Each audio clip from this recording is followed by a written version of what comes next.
오늘 같이 나누실 말씀은 사무엘상, 구약성경 사무엘상 4장 12절부터 22절 말씀까지입니다. 구약성경 사무엘상 4장 12절부터 22절 말씀까지입니다. 우리 같이 한 목소리로 읽겠습니다. 시작. 당일에 어떤 베냐민 사람이 진영에서 달려나와 자기의 옷을 찢고 자기의 머리에 티끌을 덮어쓰고 실로에 이르니라. 그가 이를 때는 엘리가 길 옆 자기의 의자에 앉아 기다리며 그의 마음이 하나님의 괴로 말미암아 떨릴 즈음이라. 그 사람이 성읍에 들어오매 알림에 온 성읍이 부르짖는지라. 엘리가 그 부르짖는 소리를 듣고 이르되 이 떠드는 소리는 어찌 됨이냐. 그 사람이 빨리 가서 엘리에게 말하니 그때 엘리의 나이가 98세라. 그의 눈이 어두워서 보지 못하더라. 두 사람이 엘리에게 말하되 나는 진중에서 나온 자라. 내가 오늘 진중에서 도망하여 왔나이다. 엘리가 이르되 내 아들아 일이 어떻게 되었느냐. 소식을 전하는 자가 대답하여 이르되 이스라엘이 블레셋 사람들 앞에서 도망하였고 백성 중에는 큰 살육이 있었고 당신의 두 아들 홈니와 비나스도 죽임을 당하였고 하나님의 궤는 빼앗겼나이다. 하나님의 궤를 말할 때에 엘리가 자기 의자에서 뒤로 넘어져 문 곁에서 목이 부러져 죽었으니 나이가 많고 비대한 까닭이라. 그가 이스라엘의 사사가 된 지 40년이었더라. 그의 며느리인 비나스의 아내가 임신하여 해산 때가 가까웠더니 하나님의 궤를 빼앗긴 것과 그의 시아버지와 남편이 죽은 소식을 듣고 갑자기 아파서 몸을 굽으려 해산하고 죽어갈 때 곁에 서 있던 여인들이 그에게 이르되 두려워하지 말라. 네가 아들을 낳았다 하되 그가 대답하지도 아니하며 관념하지도 아니하고 이르기를 영광이 이스라엘에서 떠났다 하고 아이 이름을 이가봇이라 하였으니 하나님의 궤가 빼앗겼고 그의 시아버지와 남편이 죽었기 때문이며 또 이르기를 하나님의 궤를 빼앗겼으므로 영광이 이스라엘에서 떠났다 하였더라. 아멘. 우리가 어제 말씀을 통해서 하나님께서 작정하신 그 일을 우리가 생각하고 또 기대하고 우리가 상상하거나 또 우리가 예측하는 방법이 아니라 하나님의 방법으로 일을 이루어 가시는 하나님을 저희가 봤습니다.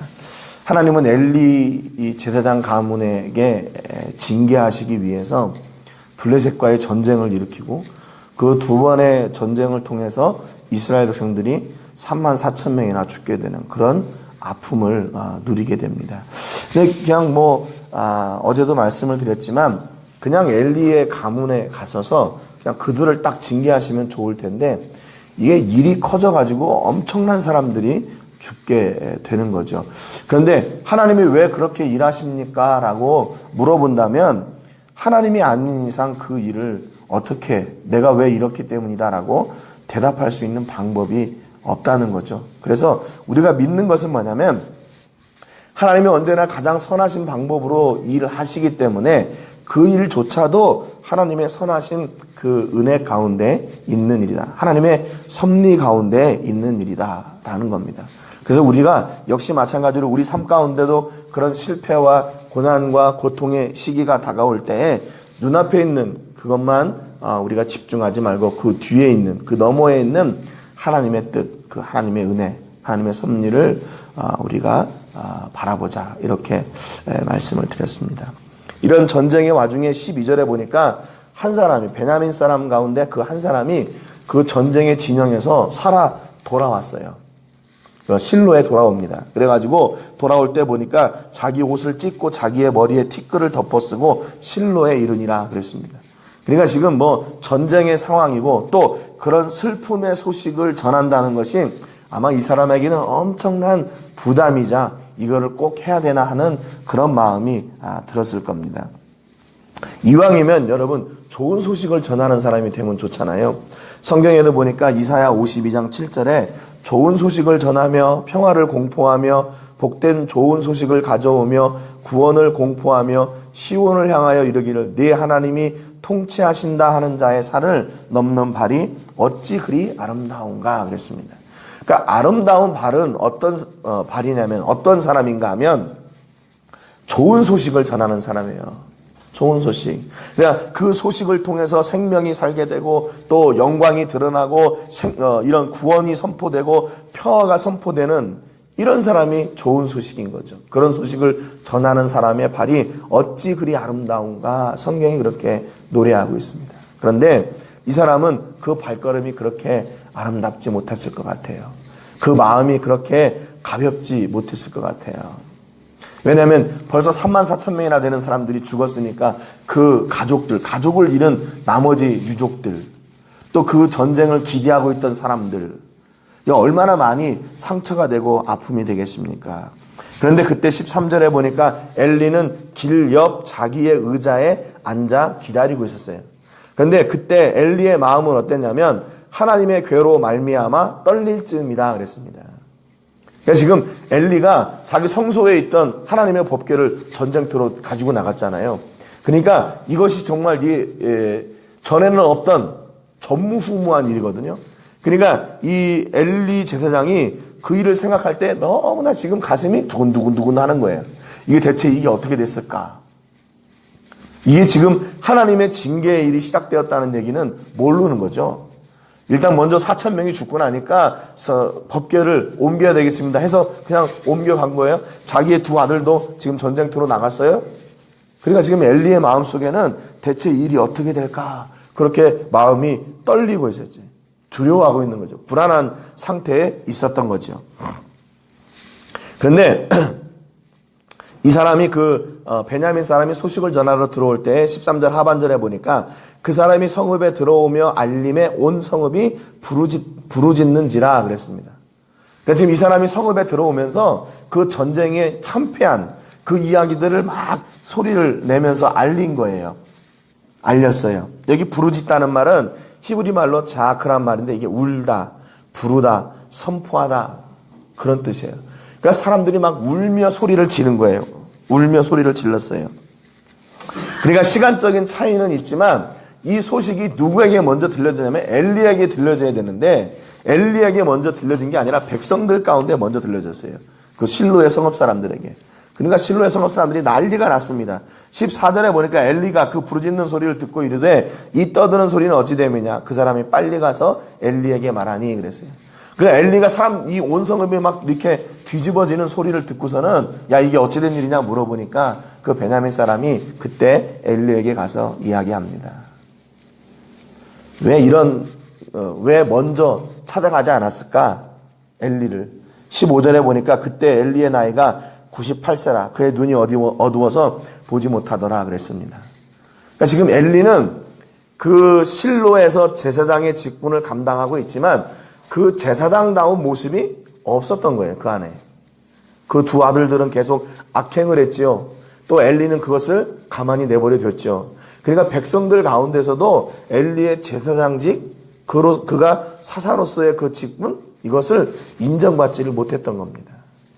더군다나 이제 나이가 먹고 눈이 어두워져 가지고 앞도 볼 수 없는 그런 상황이니까. 그러니까 백성들이 먼저 알고 나중에 이제 그걸 듣게 되는 거예요. 여러분 이것을 우리가 자연스러운 것이라고 얘기해야 될까요? 아니면 우리가 극복할 수 있는 것이라고 얘기해야 될까요? 이 육신의 한계, 사명자로서, 사명을 감당하는 자로서 이게 지금 엘리의 모습이 옳은 건가? 지금 엘리의 신체적인 모습이 여러 번 기록이 되어 있거든요. 사무엘상 3장 2절에도 이 엘리가 나이 많이 먹었다 이렇게 기록을 하고 있고 그래요. 오늘 본문에서 역시 마찬가지예요. 또 그가 죽을 때도 역시 마찬가지예요. 이거는 그냥 자연스러운 것이라고 나이 먹었으니까 뭐 이럴 수 있지 뭐 이렇게 치부해야 되나 아니면 이것을 극복할 수 있는 일인가. 바울이 고린도후서 4장 16절에 보니까 그러므로 우리가 낙심하지 아니하노니 우리의 겉사람은 낡아지나 우리의 속사람은 날로 새로워지도다 그랬습니다. 우리가 낙심하지 않아요. 왜냐하면 우리의 겉사람은 낡아져요. 나이가 먹을수록 점점 그렇게 여러 문제가 생기게 돼 있는 거예요. 그러나 우리의 속사람은 날로 새로워지도다. 그러면 이 우리가 누군가? 우리는 누군가요? 몇 사람? 어떤 특정한 사람인가요? 고린도후서 4장 13절 그 앞에 보니까 기록된 바 내가 믿었음으로 말하였다 한 것 같이 우리가 같은 믿음의 마음을 가졌으니 우리도 믿었음으로 또한 말하노라 그랬어요. 그러니까 우리라는 말은 누구냐면요. 믿음을 가진 사람들이에요. 믿음을 가진 사람들. 믿음을 가진 사람들은 낙심하지 않습니다. 왜냐하면 믿음을 가진 사람들의 겉사람은 시간이 갈수록 낡아지지만 믿음을 가진 사람들의 속사람은 날로 새로워지기 때문입니다. 그 말이에요. 그러니까 엘리가 나이 많이 먹었다고 눈이 어둡고 그래서 영적인 안목까지 어두워져서는 안 된다는 겁니다. 그러니까 나이 먹어서 그 사명을 제대로 감당하지 못한 것이 아니에요. 엘리는 영적으로 이미 눈이 어두워졌어요. 육적으로 영적으로 다 눈이 어두워졌어요. 그래서 이 일을 제대로 하나님 앞에 백성들이 나가서 해결할 수 있는 방법을 알려주지 못한 거예요. 알려주지 못했어요. 그리고 하나님의 이 징계가 오는 것을 막지 못했어요. 지난번에 그랬잖아요. 회개의 기회를, 마지막 회개의 기회를 놓쳤어요. 사무엘에게 하나님께서 말씀하셨던 그 말씀을 듣고 나서 회개의 자리로 갔어야 되는데 선하신 하나님이니까 알아서 하시겠지. 그냥 그렇게 치부해버렸다는 겁니다. 여러분, 그러니까 우리 안에 있는 그 믿음이 우리를 어떻게 만드나 그 영이 더욱더 새로워지게 만들어요. 새로워지게 만들어. 그래서 육신이 연약해지는 것은 어쩔 수가 없어요. 그러나 우리가 영으로는 더 깨어있고 더 하나님과 가까운 그런 관계를 유지할 수 있게 되는 겁니다. 이거는 변명할 수 없는 거예요. 변명할 수 없는 거예요.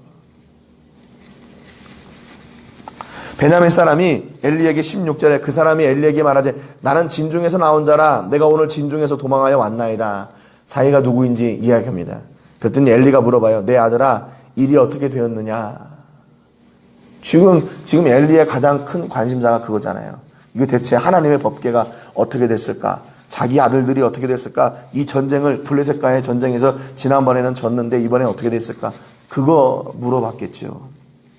그랬더니 17절에 정말 비극적인 소식을 듣습니다. 소식을 전하는 자가 대답하여 이르되 이스라엘이 블레셋 사람들 앞에서 도망하였고 백성 중에는 큰 살육이 있었고 당신의 두 아들 홈니와 비느하스도 죽임을 당하였고 하나님의 괴는 빼앗겼습니다. 여러분, 지금요 엘리가요 모든 것을 다 잃었어요. 모든 것을 다 잃었어요. 모든 것을 다 잃었어요. 블레셋 사람들 앞에서 이스라엘이 도망했어요. 백성 중에는 큰 살육이 일어났습니다. 그리고 두 아들이 다 죽었어요. 그리고 그 법궤를 빼앗겼어요. 지금 엘리에게 남은 게 뭐가 있어요? 아무것도 없어요. 아무것도 없어요. 지금 이 엘리가 듣는 이 소식은 뭐냐면요. 이미 2장에서, 사무엘상 2장에서 하나님의 사람을 통해서 하나님께서 너의 가정을 징계하실 것이다.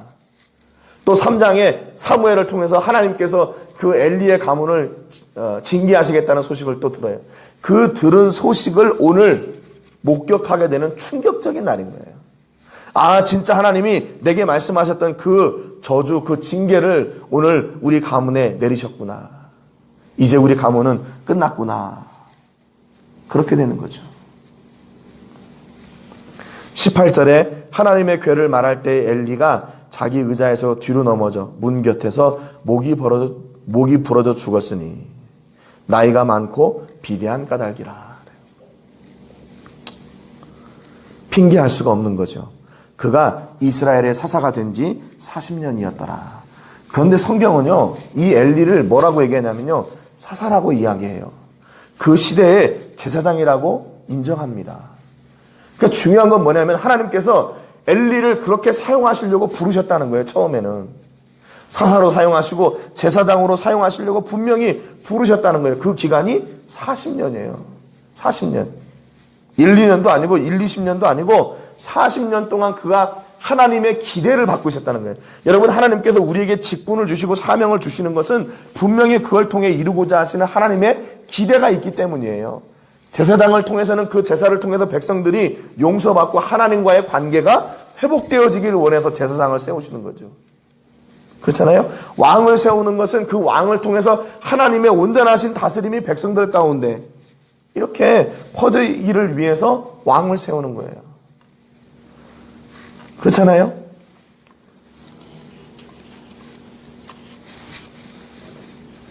선지자도 마찬가지죠. 하나님께서 주신 그 말씀을 그대로 백성들이 그 말씀을 듣고 그 말씀을 통해 위로받게 하려고 세우는 이유가 바로 거기 있어요. 그런데 엘리는 어떻게 됐나? 그 주신 사명, 하나님의 기대를 기대하고는 전혀 다른 방향으로 갔어요. 다른 방향으로. 결국 뭐냐면 요즘 계속 반복되는 말인데, 무엇이 되느냐 그게 중요한 게 아니라 그것을 어떻게 감당하느냐, 그 감당하는 현장에 하나님과 함께 하고 있느냐, 그게 중요한 거예요. 그러니까 사람들은 제사장 됐다, 사사가 됐다, 그것으로 다 끝난 줄 알아요. 엘리 그의 두 아들들이 내가 제사장 됐으니까 이제 내 마음대로 내가 원하는 대로 내가 갖고 싶은 거 다 가질 수 있겠지. 그리고 그 본분을 잊어버려요. 그 직분을 잊어버려요. 하나님을 우선으로 삼아야 되는데 하나님이 우선이 아니고 그 제사에서 나오는 제물들이 우선이 되어버렸어요. 결국 그래서 어떻게 됐어요? 그 가문이 이런 저주를 받게 되는 겁니다. 그런데 이것으로 끝나지 않았어요. 그게 더 불행한 일이에요. 하나님의 징계가 이것으로 끝나지 않았어요. 19절에서 22절까지 보면 엘리의 며느리 비느하스의 아내였던 그 여인이 임신하였다가 해산기간이 가까웠는데 하나님의 계를 빼앗기고 또 시아버지가 죽고 남편이 죽고 또 시아주버니가 죽었다는 소식을 듣고, 시아주버니 맞아요? 도련님인지 시아주버니인지 모르겠지만 홈리와 비느하스, 그러면 비느하스가 동생일 것 같아요. 그러니까 시아주버니죠. 시아주버니가 죽었어요. 시아버지가 죽고. 그러니까 이게 충격이 왔겠죠. 그래서 이제 해산을 하게 되는 겁니다. 근데 이게 죽어가면서 해산을 하는 거예요. 20절에 보니까 죽어갈 때 서 있던 여인들이 그에게 이르되 두려워하지 말라, 네가 아들을 낳았다 하되 그가 대답하지도 아니하며 관념하지도 아니하고. 아무런 반응이 없어요. 아들을 낳았든지 무슨 아들을 낳으면 무슨 소용이겠어요. 아무도 없는데, 다 죽었는데. 21절에 이르기를 영광이 이스라엘에게서 떠났다 하고 그 아이 이름을 이가봇이라고 했습니다. 이가봇. 하나님의 영광이 떠났다, 영광이 없다, 그 말이죠. 이게 얼마나 절망적인 이름입니까? 야, 물질이 없다, 먹을 것이 없다, 그것도 그 안타까운 일인데 하나님의 영광이 없다, 그런 말이에요. 하나님의 교회가 빼앗겼고 그의 시아버지와 남편이 죽었기 때문이며, 또 이르기를 하나님의 교회를 빼앗겼으므로 영광이 이스라엘에게서 떠났다 하였더라 그랬습니다. 이게 지금 비느하스의 아내가 죽으면서 하나님께서 이스라엘에게 보여주시는 증거를 고백하게 한 거예요. 하나님의 영광이 이스라엘에서 떠났다, 내가 너희를 버렸다, 그 말입니다. 하나님이 버렸다, 그 말이에요. 얼마나 비참한 죽음이고 얼마나 안타까운, 얼마나 절망의 순간이에요. 그리고 그의 생을 마감했겠죠. 하루아침에 엘리가 죽고 그 두 아들들이 죽고 그 며느리가 죽고 이제는 이가봇 혼자 남았어요. 한순간에 고아가 된 거죠. 여러분, 사명은요, 축복이에요. 사명은 축복입니다. 그런데 그 사명을 저주로 만드는 사람들이 있어요. 어떤 사람들이냐면 하나님을 그 사명하고 관계없이 분리시킬 때, 그때 그 사명이 저주가 되는 겁니다. 아까도 말씀드렸지만 하나님께서 우리 각 사람에게 사명을 주시고 또 직분을 주셨어요. 그 이유는 뭐냐면 그 사명을 감당하고 그 직분을 감당하면서 거기로부터 오는 하나님께서 주시는 복을 누리게 하기 위해서 그 사명을 주신 거예요. 그런데 그 사명을 하나님과 상관없이 감당하다가 어떻게 돼요? 그게 바로 저주의 길로 가게 되는 겁니다. 엘리가 그랬어요. 엘리가. 그가 사명을 제대로 감당하지 못하니까 그 저주가 그 아들들에게, 그 며느리에게, 그 손주에게 가고 온 이스라엘에게 퍼지게 되는 겁니다. 우리가 좀 오늘은 이런 말씀을 좀 안 나눴으면 참 좋을 것 같은 말씀을 같이 나눴어요. 그렇다면 여러분, 우리가 이 말씀을 통해서 받아야 되는 게 뭡니까? 우리에게 주신 사명을 나는 어떻게 감당할 것인가? 나는 지금 누구와 감당하고 있나? 진짜 하나님과 이렇게 관계를 가지면서 하나님의 뜻을 쫓아 내가 이 일을 시행하고 있나? 그러니까 내가 무엇을 받느냐, 무엇을 하느냐, 그게 중요한 게 아니라 지금 내가 누구와 함께하고 있냐, 그게 더 중요한 거예요. 그게 직분의 핵심입니다. 교회가 교회 되는 거, 직분자가 되는 거, 그것은 하나님이 함께 하실 때, 그게 온전하게 세워지고 온전하게 그 직분이 이루어지게 되는 겁니다. 여러분의 삶 가운데서 오늘도 아까 그 베냐민 사람처럼 비참한 소식을 전하는 사람들이 아니라 좋은 소식, 복음을 전하는 사람들이 또 아름다운 발걸음이 되시기를 바라고요. 그리고 또 우리의 사명을 감당할 때 하나님과 함께 사명을 감당하는, 그래서 그 사명이 축복이 되는 은혜가 있기를 주님의 이름으로 축복합니다. 오늘 한 주간 박현옥 선교사님을 위해서 기도하실 때 함께 성경 공부하고 있는 각 지역의 성경 공부 모임들, 그 리더들 복음으로 온전하게 세워지고 이 남미 또 세계를 말씀으로 복음을 전하는 그런 리더들이 세워지기를 위해서 기도해 주시기 바랍니다. 오늘은 저희 엘바에서 하고 있는 태권도 사역, 그리고 출라비스타에 있는 한글 교실과 성경 공부반을 위해서 기도해 주시기 바랍니다. 그곳에 함께하고 있는 우리 자녀들, 아이들이 그 기회를 통해서 복음을 바로 듣고 예수님을 알고 그들의 생명의, 영원한 생명을 누리는 기쁨을 누린 자들이 되기 위해서 기도해 주시고, 오늘 말씀을 통해서 사명이 우리에게 복이 되는 그런 은혜가 있기를 위해서 기도하시기 바랍니다. 제가 먼저 기도하겠습니다. 하나님 아버지, 감사드립니다. 오늘도 말씀을 통해서 우리 앞에 있는 이 사명을 어떻게 감당하느냐에 따라서 복이 되든지 저주가 되든지 할 수 있다는 것을 배웠습니다. 하나님, 바라옵기는 엘리와 같은 그런 사람이 되지 않기를 원합니다. 하나님은 엘리를 통해서 제사장의 직분과 사사로서의 사명을 허락하여 주셨는데, 그는 그 사명을 자기의 힘으로 감당하고 하나님을 우선순위에 두지 않고 자기 아들들을 우선순위에 두고 하나님 앞에 제사하는 것보다 거기에서 나오는 재물들을 더 관심을 가져 결국에는 그 온 가족이 하루아침에 비참한 최후를 맞게 되는 것을 보았습니다. 뿐만 아니라 그로 인해 이스라엘의 수많은 사람들이 고통 가운데 빠지게 되는 그런 역사를 봤습니다. 하나님, 왜 이렇게 일을 하셨는지 우리는 알 수 없지만 그 가운데서 하나님의 선하신 공의가 세워지고 오늘 그 공의가 우리의 삶을 통해서도 세워주는 줄로 믿습니다. 하나님, 우리에게 허락하여 주신 사명 믿음으로 잘 감당하게 하시고 하나님과 잘 감당하게 하셔서 내가 무엇이 되느냐보다 내가 그 가운데 하나님과 함께하고 있는지 그것을 돌아보게 하시고 우리 교회가 우리에게 허락하여 주신 그 사역이 또한 우리의 사명이 늘 그 중심을 잃지 않도록 복의 법을 더하여 주시옵소서. 하나님께 감사와 영광 드리고 예수님의 이름으로 기도합니다. 아멘.